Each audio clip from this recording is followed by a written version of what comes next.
I'm Emma Johnson, 35 years old. I used to believe every family had their flaws, but deep down still cared for one another. That was the illusion I clung to as a kid. In my house, though, love was conditional. It was rationed out like an allowance, carefully measured and always skewed in one direction, toward my sibling. From the outside, we looked normal enough. My parents hosted neighborhood barbecues, waved politely at church, smiled for Christmas cards. But the moment the front door shut, the smiles disappeared, and I became invisible. My brother, let's call him Daniel, was the golden child, the pride and joy who could do no wrong. I, on the other hand, was the extra, the one who just happened to be there. Even when we were little, the favoritism was crystal clear. If Daniel so much as scribbled with a crayon, my parents praised his creativity. If I brought home a perfect spelling test, they'd nod absent-mindedly and change the subject. Birthdays told the story best. Daniel got cakes, parties, and gifts that filled entire rooms. On my birthdays, I'd get something like socks or a cheap notebook. Once, I didn't even get a cake, just a store-bought cupcake with a candle jammed in. It wasn't just about gifts, though. It was about presents. They showed up to every one of Daniel's soccer games, no matter how trivial. Meanwhile, when I made it to the regional finals in debate, no one came. I remember standing on that stage, clutching the little trophy I'd worked so hard for, scanning the audience for just one familiar face. There was no one. Later that night, when I told my mom, she shrugged. We were busy. Besides, debate isn't a real achievement. Those words stung more than anything. But I wasn't bitter. Not at first. I convinced myself that maybe if I worked harder, achieved more, they'd see me too. So I buried myself in my studies. While Daniel barely scraped by in school, I stayed up late, memorizing formulas, writing essays, chasing every honor I could. Grades became my lifeline, the only thing that gave me hope that one day they'd finally say, "We're proud of you." And for a while, I thought it was working. My teachers adored me, and I was known as the smart kid at school. But at home, it was as if none of it mattered. When report cards came in, Daniel's B's were celebrated with hugs and pizza nights. My straight A's were brushed aside with comments like, "Well, that's what we expect from you." Expectation, not admiration. Obligation, not pride. The contrast between us grew sharper as we got older. Daniel became reckless, skipping classes, hanging out with the wrong crowd, spending money like it grew on trees. My parents still defended him, saying, "He's just finding himself." When I followed the rules, helped around the house, and excelled academically, I was called uptight or too serious. The harder I tried, the more invisible I became. But I had a dream that kept me going. College. I wanted to be the first in our family to go to a prestigious university, to build a future beyond the shadow of favoritism. I spent countless nights poring over applications, chasing scholarships, studying for exams until my eyes blurred. I wasn't just trying to get into college. I was trying to prove my worth, not just to them, but to myself. And yet, deep down, a fear gnawed at me. What if even then they didn't care? What if no matter how much I achieved, I'd still never be enough? I didn't know it at the time, but that fear wasn't paranoia. It was prophecy. Because soon, I would discover just how little I meant to them when it came down to the one thing I wanted most. For now, though, I kept going. I clung to my dream like a lifeline, convincing myself that my hard work would pay off, that one day I'd step into a life where they'd finally look at me and see more than just the forgotten child. I didn't realize then that my story wasn't going to be one of quiet perseverance leading to gentle recognition. No, it would be a story of betrayal, humiliation, and the most painful rejection a child can face. And yet, buried inside that pain would also be the seeds of my rise. Because if they had given me what I wanted back then, maybe I would have stayed under their control forever.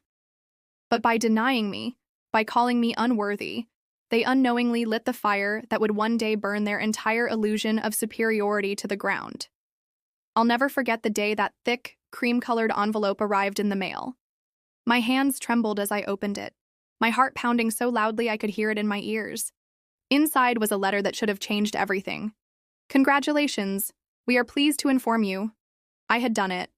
I'd been accepted into one of the most respected universities in the country. For a moment, I couldn't breathe. All the sleepless nights, the sacrifices, the years of being invisible at home, it all felt worth it. This was my ticket out. My chance to build a life where I wasn't just the other child, but someone who mattered. I wanted to share the news with my parents immediately, to see even a flicker of pride on their faces. So I rushed into the kitchen, clutching the letter like it was a crown. My mom was at the counter scrolling through her phone, and my dad was flipping through bills. I got in, I blurted, smiling so wide my cheeks hurt. I got accepted into the university. They both looked up. For a moment, I thought I saw surprise in their eyes. But instead of joy, instead of the hugs and celebration I craved, I got a nod. Just a nod. My mom muttered, "That's good," before going back to her phone.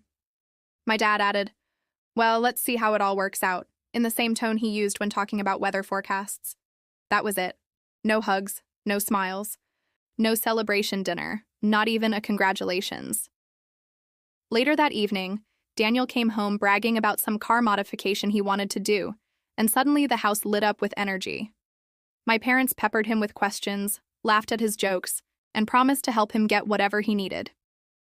I sat there quietly, the acceptance letter burning in my pocket, wondering why my achievement felt invisible. But I refused to give up.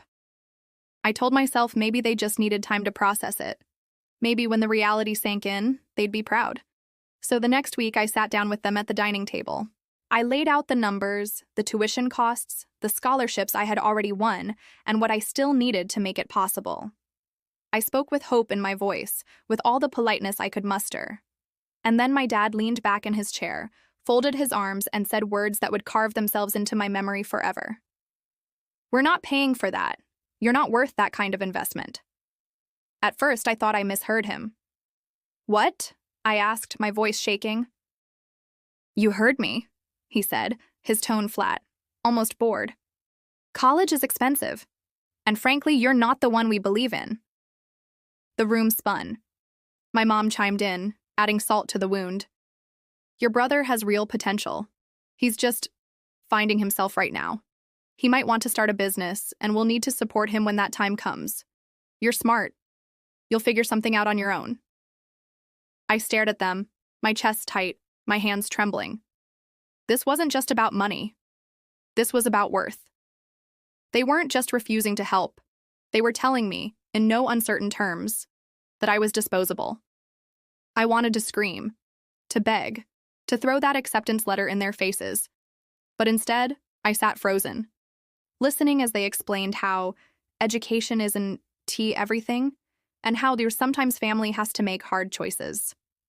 The hypocrisy was unbearable. Hard choices that always seemed to fall on me, never Daniel. And then, as if the universe wanted to twist the knife deeper, Daniel walked in right at that moment, tossing his car keys on the table. "Hey, Dad, I found a used sports car. It's like 20 grand. Can I get it?" Without hesitation, my father smiled and said, "We'll see what we can do." $20,000 for a car that would depreciate in months. $0 for the education that could change my entire future. That night, I lay awake staring at the ceiling, tears soaking my pillow. I replayed their words over and over. "You're not worth the investment." Every time, it hit me like a fresh wound. I thought about all the birthdays they'd forgotten, the graduations they'd skipped, the way they'd laughed at Daniel's smallest efforts and dismissed my biggest ones. And now, when it mattered most, they had spoken the truth I had always feared. To them, I was nothing. But here's the thing about being pushed down so far. You either break, or you find the strength to rise. And though I didn't know it yet, that was the night I decided I'd rise. Not for their approval, not for their love, but for myself. Because if they wouldn't believe in me, I'd have to believe in myself twice as hard. Still, the sting of that betrayal never left me. It became the shadow behind every step I took. When I worked double shifts, when I studied until dawn, when I walked into classes with eyes burning from lack of sleep, it was their words that echoed in my head, pushing me, haunting me. And years later, when they came crawling back, begging for help, It was those very words that sealed their fate. But that part of the story would come later. For now, I was just a kid clutching a dream, standing in the wreckage of parental betrayal, realizing I would have to build a future entirely on my own. The morning after my parents crushed my dream, I tried to convince myself it had just been a moment of weakness on their part. Maybe they were stressed about money. Maybe if I showed them how hard I was willing to work, they'd reconsider. I still wanted to believe there was some scrap of love buried underneath all the neglect. So I doubled down. I brought them brochures about financial aid programs, showed them scholarship opportunities, even offered to take out loans if they'd just co-sign. I wasn't asking for everything, just a chance, just a little bit of support. But each time I approached them, the response was colder, harsher. My dad grew impatient, cutting me off mid-sentence. "We already told you. You're not worth that kind of investment. Stop pestering us." My mom shook her head and sighed like I was a nuisance. "Why can't you just be happy for your brother? We can't spread ourselves thin." Those words chipped away at me piece by piece. I started to realize it wasn't about money at all. It was about me. They had already decided my value, and in their eyes, it was less than zero. The final blow came one evening at dinner. Daniel was there, bragging about how he'd been accepted into some local community college, not because he wanted to study, but because he thought it would be fun. My parents lit up, gushing over him, promising to buy him a laptop, help with tuition, even cover his gas so he could drive back and forth. I sat there, silent, my fork heavy in my hand. Finally, I couldn't take it anymore. "So you'll pay for his college," I said quietly. "But not mine." The room froze. My dad set down his glass and gave me a look I'll never forget. Cold, dismissive, almost amused. "He deserves it," he said. "You don't." Just 4 words, but they hit harder than anything I'd ever heard. He deserves it. You don't. I felt the air leave my lungs. My mom didn't even try to soften it. She leaned in and said, "Your brother has potential. You're book smart, sure, but you don't have what it takes to succeed. Why should we throw money away?" I wanted to scream, to demand why my straight A's, my scholarships, my awards weren't enough proof, but the lump in my throat was too heavy. Instead, I excused myself, walked upstairs, and locked my bedroom door. That night, I broke. I cried until my body ached, until my pillow was soaked through. Every moment of being overlooked, every forgotten birthday, every missed graduation came flooding back. This wasn't just one betrayal. It was the culmination of a lifetime of them. And now it had a final stamp. You're not worthy. The next morning, I overheard my parents talking in the kitchen. I hadn't meant to listen, but their voices carried through the thin walls. My dad said, "She'll get over it. Maybe she'll just work at a diner or something. Not everyone's meant for greatness." My mom laughed. "Exactly. We can't waste money on her when Daniel needs us." That laughter, light, dismissive, cruel, burned itself into me. From that moment on, I knew the truth. I wasn't just forgotten. I wasn't just neglected. I was unwanted. It was like mourning a death, the death of the family I thought I had. And yet, even in that pain, a strange fire started to spark inside me. If they weren't going to give me a future, I would carve one out myself. If they thought I was worthless, I would prove them wrong, not by winning their approval, but by building a life so successful, they'd choke on their own words. Still, the betrayal lingered like a poison. The weeks that followed were brutal. Every time I walked past Daniel S.'s room and saw him playing video games on the brand new laptop they bought him, I felt the sting. Every time they gushed about his potential, I remembered how quickly they'd dismissed mine. One evening, Daniel crashed his car, one of the many my parents had helped him finance. Instead of grounding him or making him take responsibility, my dad handed him money for repairs. I couldn't stop the bitter thought. So there's money for his recklessness, but none for my education. It was in those moments that the contrast between us became unbearable. He was the golden child, shielded from consequences, praised for mediocrity. I was the scapegoat, punished with indifference, ignored even when I excelled. And yet, that contrast became my weapon. Because while he coasted on their favoritism, I was learning how to survive. I was learning how to fight for myself. One night, alone in my room, I made a promise.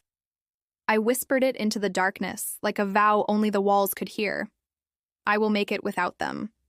I will succeed, and one day they'll regret every word, every dismissal, every betrayal. I didn't know how I was going to do it. I didn't have a plan, or the resources, or even the faintest clue where to begin. But I had something stronger: determination forged in neglect, resilience born from rejection. And that was the night the betrayal transformed. It stopped being just a wound and became a weapon. What I didn't know was how far that weapon would take me. Or how, years later, it would be the very thing that turned the tables when my parents came crawling back, begging for the help they had once denied me. But for now, I was still just a broken kid, standing at the edge of a cliff, staring down at a future I'd have to build with my own two hands. When my parents shut the door on my future, I felt like the ground had been ripped out from under me. But after the tears, the heartbreak, the endless replaying of their words, "You were not worth the investment," something hardened inside me. If they wouldn't open the door, then I'd build my own. The first step was brutal. I took every part-time job I could get my hands on: waiting tables, stocking shelves at the grocery store, tutoring high school kids in math. At one point, I was juggling 3 jobs at once, my schedule a chaotic blur of late nights and early mornings. My body ached constantly, but quitting wasn't an option. Every paycheck, no matter how small, was another brick in the foundation of the life I was determined to build. Classes started, and while other students partied and went out on weekends, I was clocking double shifts. I'd come home smelling like fryer oil, collapse into bed, and set an alarm to wake up just a few hours later to finish assignments. My professors noticed the dark circles under my eyes, the way I sometimes nodded off in class, but they also noticed my determination. I wasn't just another student, I was someone clawing my way toward survival. Meanwhile, Daniel lived a very different reality. My parents continued funding his whims, buying him new gadgets, giving him loans he never paid back.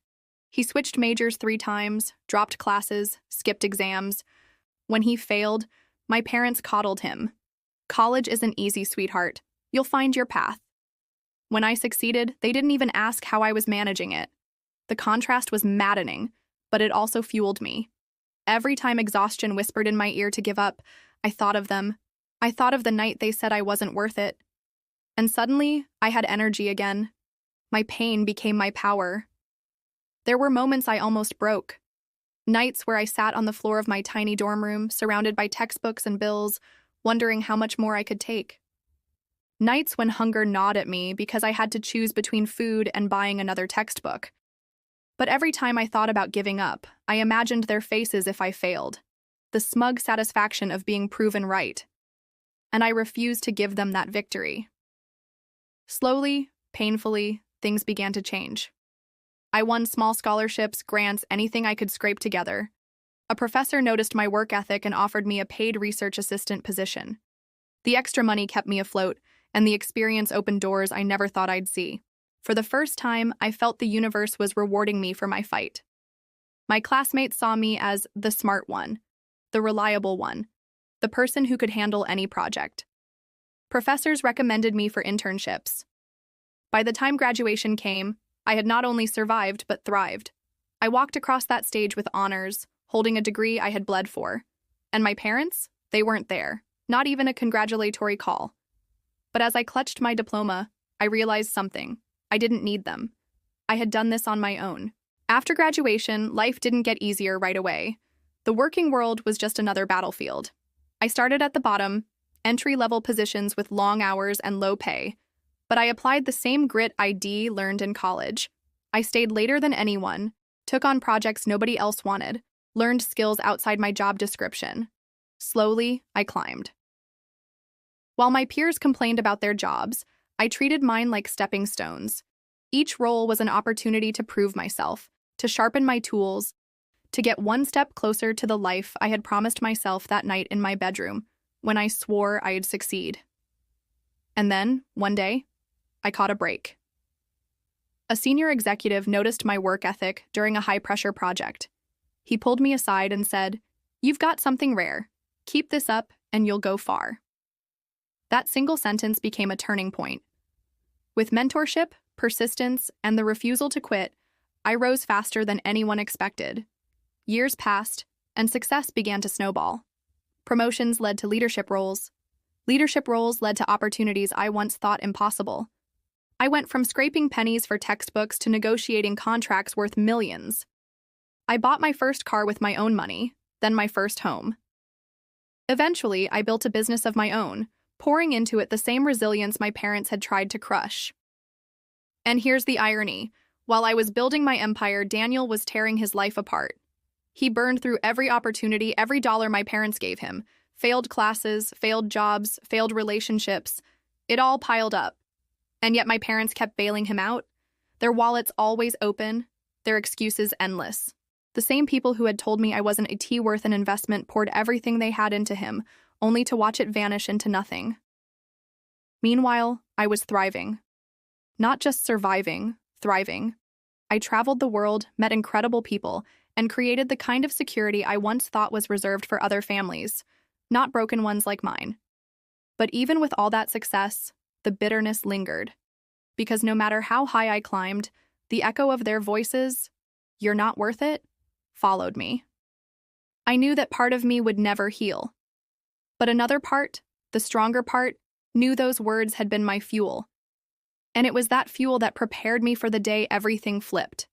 The day the same parents who had once refused me came crawling back, begging me for help. It started with a phone call I almost didn't answer. I was in my office, surrounded by the quiet hum of success I had built with my own two hands. The framed awards on the wall, the sleek desk, the view of the city skyline, all reminders of how far I had come. My phone buzzed with a familiar number, one I hadn't seen in months. For a moment, I considered letting it go to voicemail. But something inside me told me to pick up. "Hello?" I said cautiously. On the other end, I heard my mother's voice, shaky, desperate, nothing like the cold certainty she used to wield when she dismissed me. "Honey, it's your father. We need your help."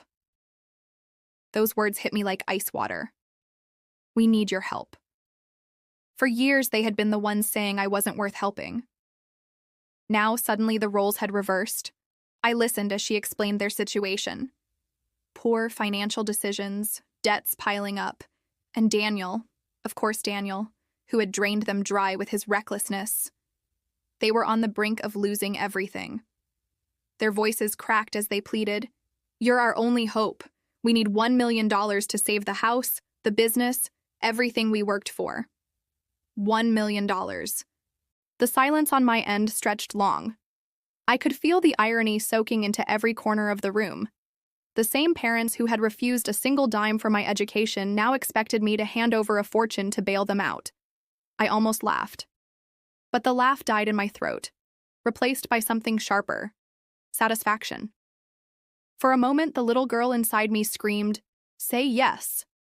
They'll finally love you if you save them." But the woman I had become knew better. Love earned by money isn't love, it's desperation dressed as affection. I let them speak, listening to every excuse, every justification, every desperate attempt to twist history. My father said, "We always knew you'd make something of yourself. We just wanted you to be strong." My mother added, "We treated Daniel differently because, well, he needed more guidance. But you were always so independent."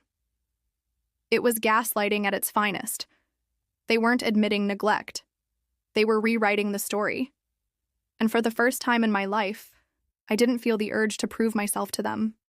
I felt powerful, holding their fate in my hands. So I said the words I had waited decades to say.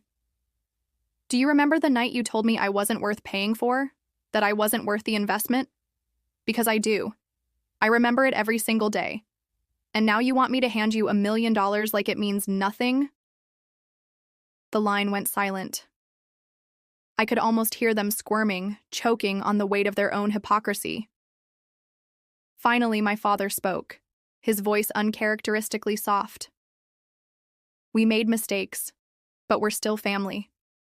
Please don't turn your back on us now." Family.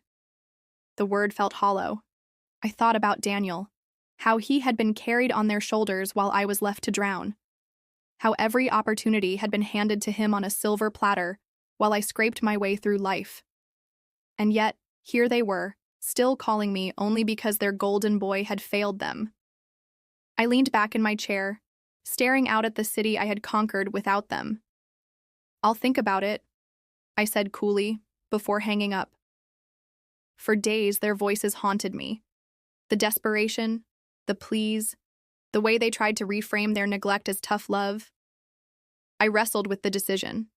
Part of me wanted to slam the door forever, to let them taste the same abandonment I had endured.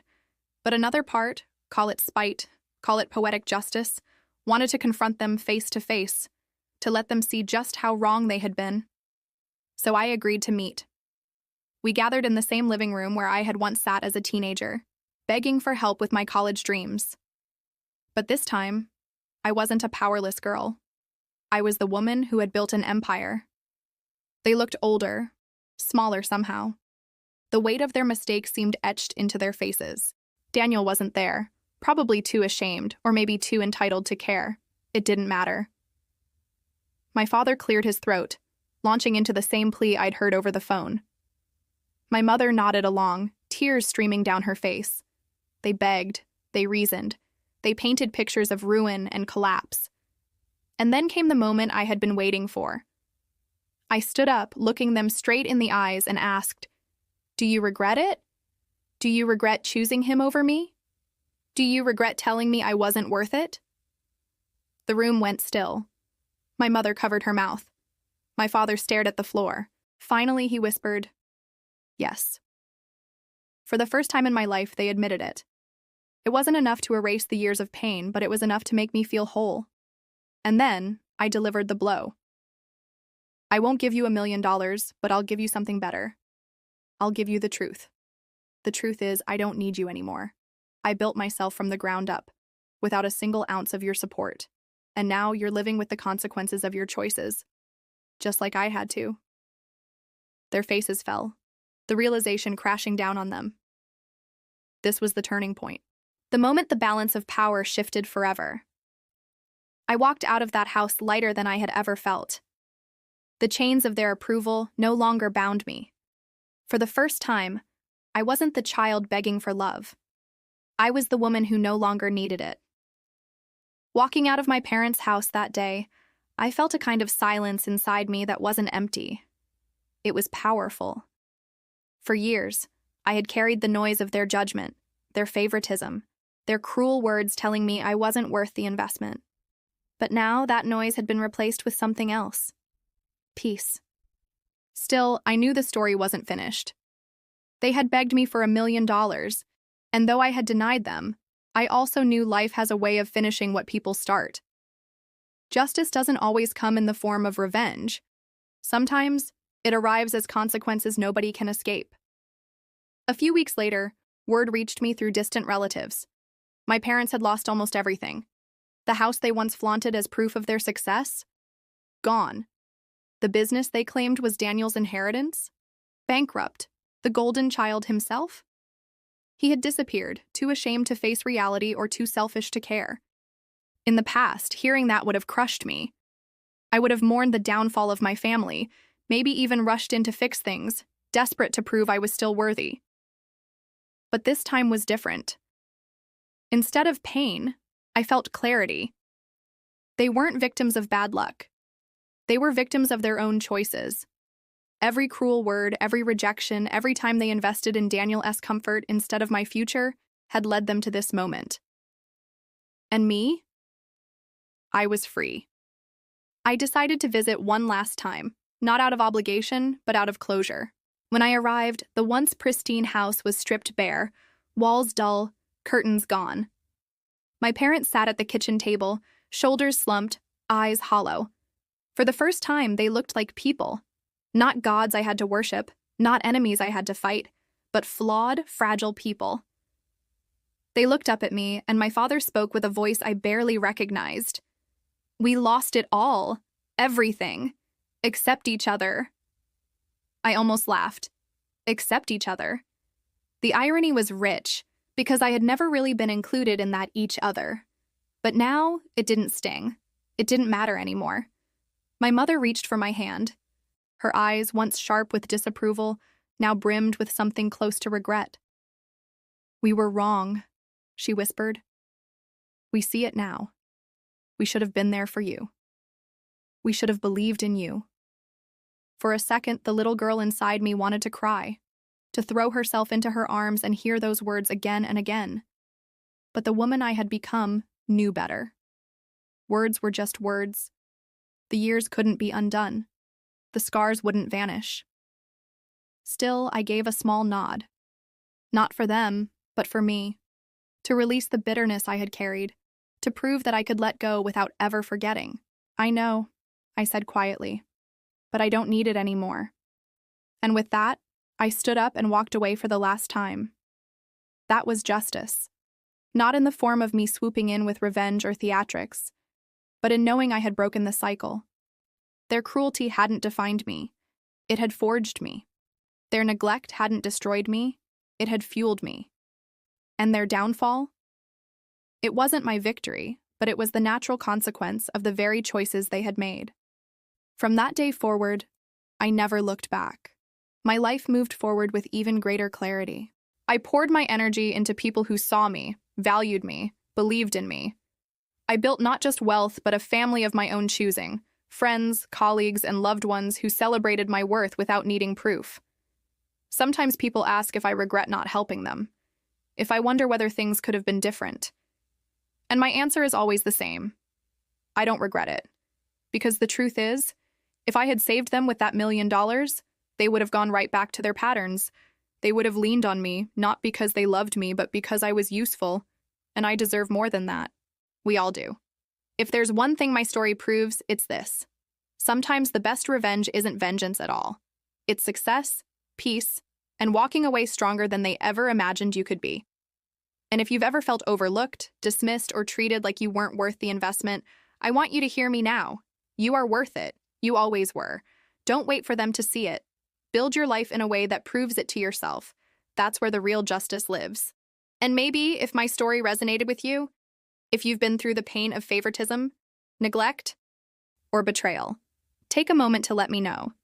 Leave a like if you've ever felt invisible, share this with someone who might need to hear it, and subscribe if you want to hear more stories like this one. Because no one should ever have to go through it alone.